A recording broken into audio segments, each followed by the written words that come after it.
ኦሮሚያ ምድር ላይ ኦርቶዶክስ መኖር አልቻለም። ተሰደዱ ክርስቲያኖች። ለምን? ዜጋ አይደሉም። ማመን አይችሉም። በፈለጉት ማምለክ አይችሉም። የነፍጠኛ ታቦት ይውጣልን። ማን እንዴ?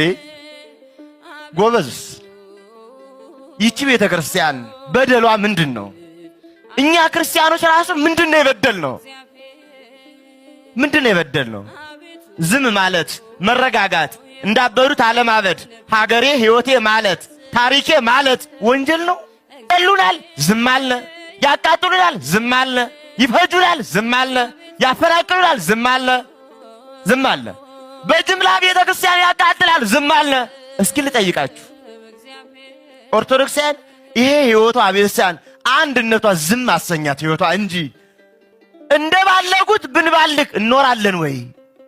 ታስታውሳላችሁ? ጀዋር ተከበበ። ማን ከበቡ? እነሱ። ለምን ተከበበ? እኛ ታረድነ እንዴ? የተከበቡ እነሱ፣ ምን ታረድ እኛ ስንታረድ ለምን? ኦርቶዶክስ እሺ ተውት። ሃጫሉ ሞተ። ኦርቶዶክስ ነው፣ ወንድማችን ነው። ባይሆንም ደግሞ የሀገር ሰው ነው። ሰው ነው፣ ሊሞት አይገባው። ማን ገደለው? እነሱ። ስለገደሉት ማን ሞተ? እኛ። የተቃጠልን እኛ፣ የሞትን እኛ። እንዴ አልበዛም? በደሉ አልበዛም ወይ? ቀንበሩ ከበደን።